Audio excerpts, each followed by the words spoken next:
Okay, hey guys, don't mind me. I know I look crazy, but for the start, I will read a chapter every day to really like get me going and stuff. So, book we're reading is Atomic Habits. I'm not gonna start from the beginning because no, but should I? So we're going from, if you read the book, you read the book. If you want to follow through, you can follow with me, I don't know. But this chapter, we are reading chapter 6, Motivation is Overrated. Okay.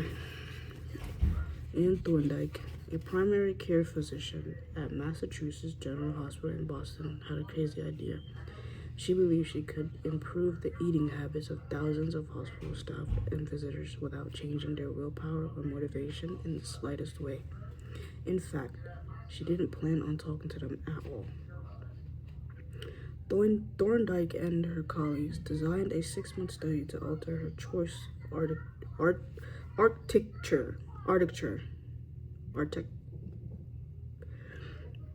of a hospital cafeteria. They started by changing how drinks were arranged in the room. Originally, the refrigerator located next to the cash register in the cafeteria were filled with only soda. The researchers added water as an option to each one. Additionally, they placed baskets of bottled water next to the food stations throughout the room. Soda was still in the primary refrigerators, but water was now available at all drink locations. Over the next 3 months, the number of soda sales at the hospital dropped by 11.4%. Meanwhile, sales of bottled water increased by 25.8%. They made similar adjustments and saw similar results. With the food in the cafeteria, nobody has said a word to anyone eating there. People often choose products not because of what they are, but because of where they are. If I walk into the kitchen and see a plate of cookies on the counter, I'll pick up half a dozen and start eating, even if I haven't been thinking about them beforehand and didn't necessarily feel hungry. I personally don't like cookies, so no thanks. If the communal table at the office is always filled with donuts and bagels, it's going to be hard not to grab one every now and then. Your habits change depending on the room you are in and the cues in front of you. Environment is the invisible hand that shapes human behavior. Despite our unique personalities, certain behaviors tend to arise again and again under certain environmental conditions. In church, people tend to talk in whispers. On a dark street, people act wary and guarded. In this way, the most common form of change is not internal, but external. We are changed by the world around us. Every habit is context dependent.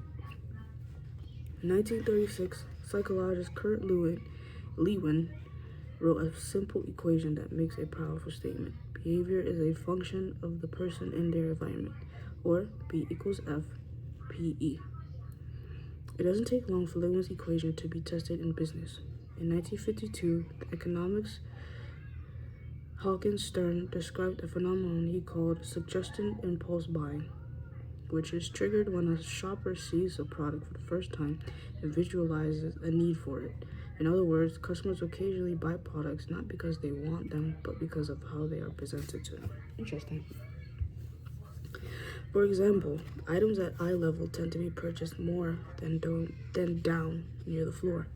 For this reason, you'll find expensive brand names featured in easy-to-reach locations on store shelves because they drive the most profit, while cheaper alternatives are tucked away in harder-to-reach spots. The same goes for end caps, which are the units at the end of the aisle. End caps are money-making machines for retailers because they are obvious locations that encounter a lot of foot traffic. For example, 45% of Coca-Cola sales come specifically from end-of-aisle racks. The more obvious available a product or service is, the more likely you are to try it. People drink Bud Light because it is in every bar and visit Starbucks because it is on every counter. We like to think that we are in control. If you choose water over soda, we assume it's because we wanted to do so. The truth, however, is that many of the actions we take every day are shaped not by purposeful drive and choice, but by the most obvious option. That's crazy. And this is like the little thing they have right here. What is this? Here's a representation of what the cafeteria looked like before the environment design changes were made on the left and after on the right. The shaded boxes indicate areas where bottled water was available in each instance because the amount of water in the environment was increased. Behavior shifted naturally and without additional motivation. Damn, that's crazy. Water was right there from before, and now drink your water. Alright. Next page. Every living being has its own method for sensing and understanding the world. Eagles have remarkable long-distance vision. Snakes can smell by tasting the air with their highly sensitive tongues. Sharks can detect small amounts of electricity and vibration in the water caused by nearby fish. Even bacteria has chemoreceptors, tiny sensory cells that allow them to detect toxic chemicals in their environment. In humans, perception is directed by the sensory nervous system. We perceive the world through sight, sound, smell, touch, and taste. But we also have other ways of sensing stimuli. Some are conscious, but others are non-conscious. For example, you can notice when the temperature drops before a storm, or when the pain in your gut rises during a stomachache, or when you fall off balance while walking on rocky ground. Receptors in your body pick up on a wide range of internal stimuli, such as the amount of salt in your blood or the need to drink when thirsty. The most powerful of all human sensory abilities, however, is vision. The human body has about 11 million sensory receptors. Approximately 10 million of those are dedicated to sight. Some experts estimate that half of the brain's resources are used on vision. Given that we are more dependent on vision than any other senses, it should come as no surprise that visual cues are the greatest catalyst of our behavior. For this reason, a small change in what you see can lead to a big shift in what you do. As a result, you can imagine how important it is to live and work in environments that are filled with productive cues and devoid of unproductive ones. Thankfully, there's good news in this respect.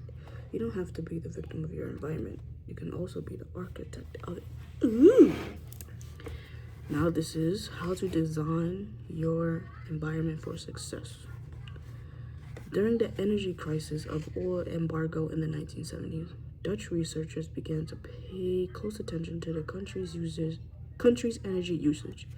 In one suburb near Amsterdam, they found that some homeowners used 30% less energy than their neighbors, despite the homes being of similar size and getting electricity for the same price. It turned out the houses in the neighborhood were nearly identical except for one feature: the location of the electrical meter. Some had one in the basement, others had the electrical meter upstairs in the main hallway. As you may guess, the homes with the meters located in the hallway use less electricity. When their energy use was obvious and easy to track, people changed their behavior. Every habit is initiated by a cue, and we are more likely to notice cues that stand out. Unfortunately, the environments where we live and work often make it easy not to do certain actions because there is no obvious cue to trigger the behavior. It's easy not to practice the guitar when it's tucked away in the closet. It's easy not to read a book when the bookshelf is in the corner of the guest room. It's easy not to take your vitamins when they are out of sight in the pantry. When the cues that spark a habit are subtle or hidden, they are easy to ignore. Interesting. By comparison, creating obvious visual cues can draw your attention toward a desired habit. In the early 1990s, the cleaning staff at Schiphol Airport in Amsterdam installed a new sticker that looked like a fly near the center of each urinal. Apparently, when men stepped up to the urinals, they aimed for what they thought was a bug. The stickers improved their aim and significantly reduced spillage around the urinals. That's funny. Further analysis determined that the stickers cut bathroom cleaning costs by 8% per year. I've experienced the power of obvious cues in my own life. I used to buy apples from the store, put them in the crisper in the bottom of the refrigerator, and forget all about them. By the time I remembered, the apples would have gone bad. I never saw them, so I never ate them. Eventually, I took my own advice and redesigned my environment. I bought a large display bowl and placed it in the middle of the kitchen counter. The next time I bought apples, that was where they went, out in the open where I can see them. Almost like magic, I began eating a few apples each day simply because they were obvious rather than out of sight. Here are a few ways you can redesign your environment and make the cues for your preferred habits more obvious.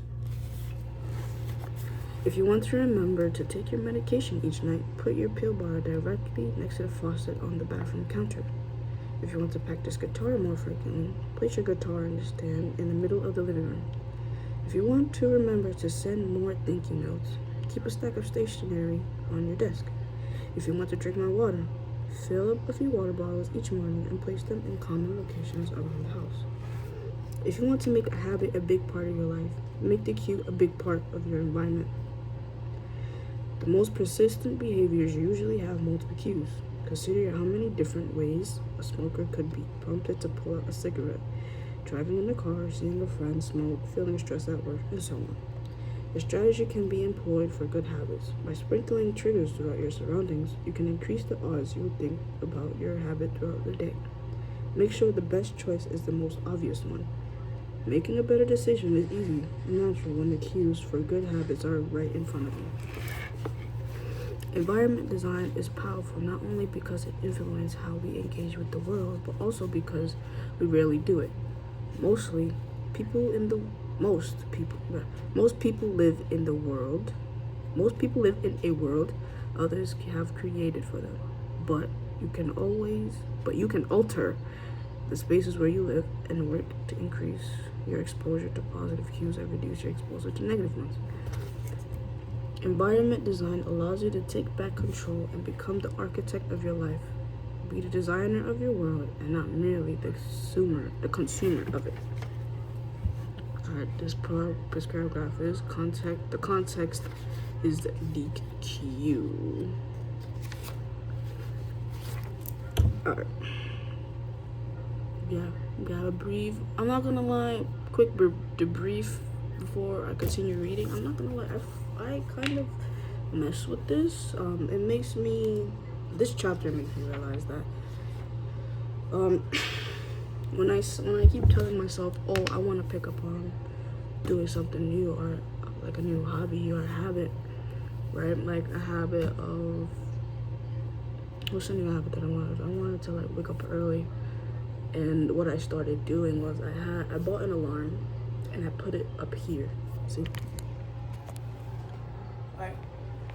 Did you see it? It's that one, right? I put it up there, so that means I have to get up out of bed to turn that on. Now, I've been like, and I also have alarm on my phone, and I've realized that like slowly it's been keeping me more awake.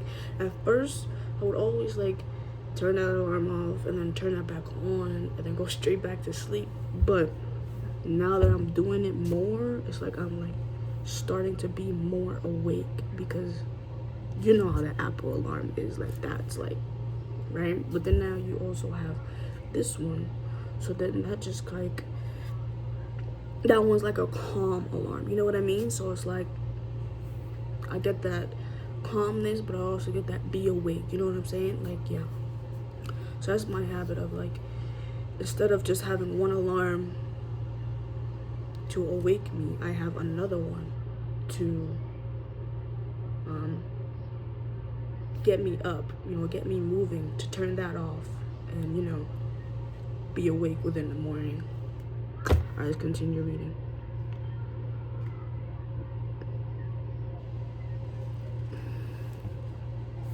Sorry. Yeah, it's Alright, read. And then we'll conclude the video. Okay. The cues that trigger a habit can start out very specific, but over time your habits become associated not with a single trigger, but with the entire context surrounding the behavior. For example, many people drink more in social situations than they would ever drink alone. The trigger is rarely a single cue, but rather the whole situation. Watching your best friends order drink, hearing the music at the bar, seeing the beers on tap.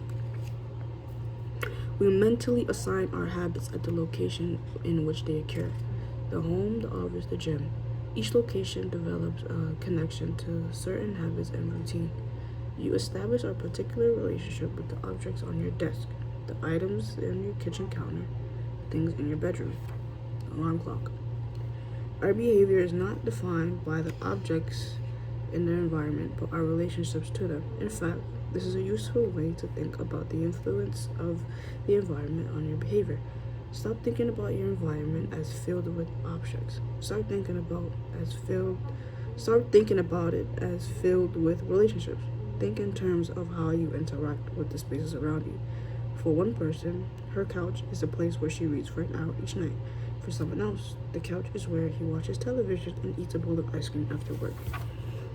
Different people can have different memories and thus different habits associated with the same place. You can train yourself to link a particular habit with a particular context.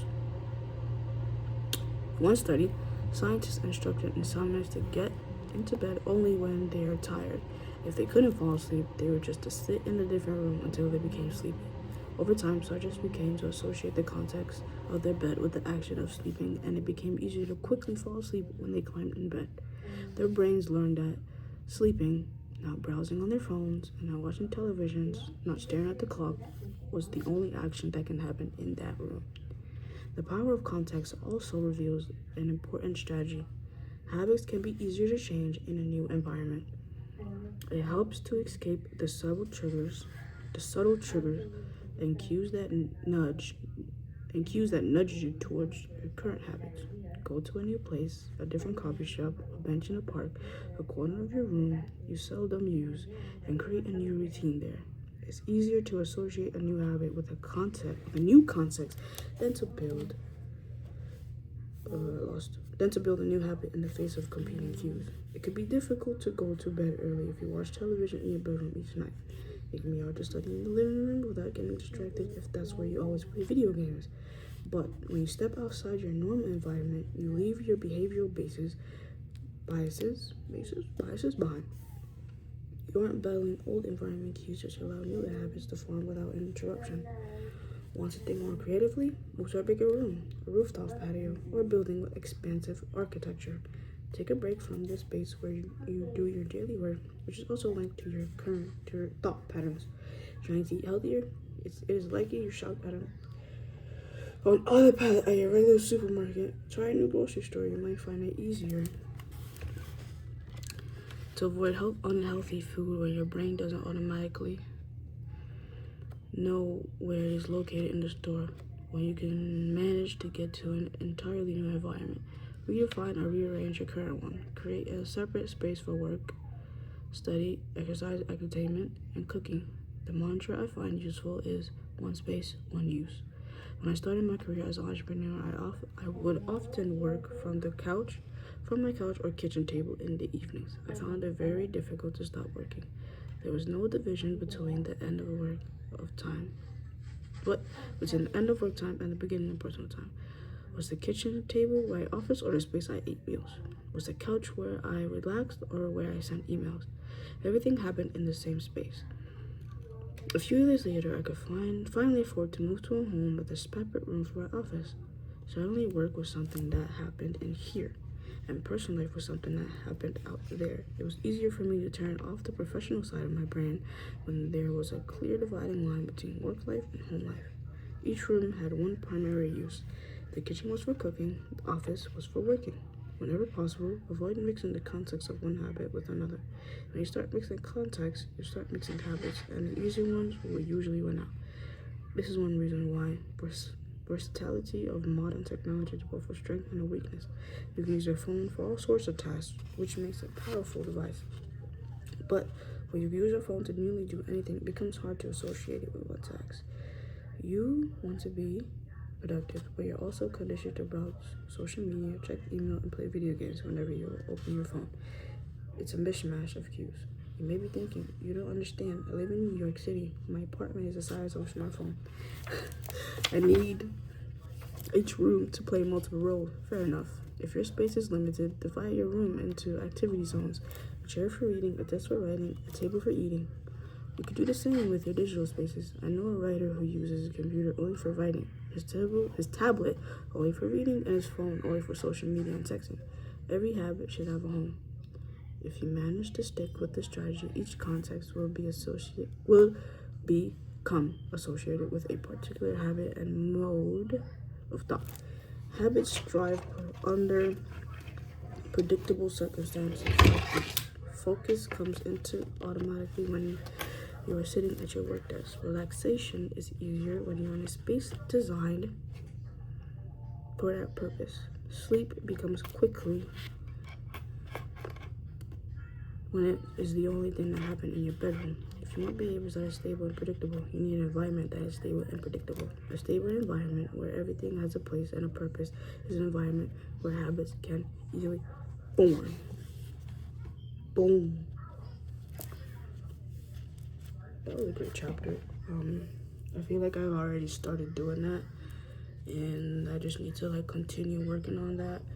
Maybe I can say like I can start like, because I have been doing work at my desk as well. Like, I'm at my desk right now, so maybe I could start like going outside to other, resources that my campus has to do work there, and then keep this as like a gaming, eating, like my space where I could decompress and just enjoy.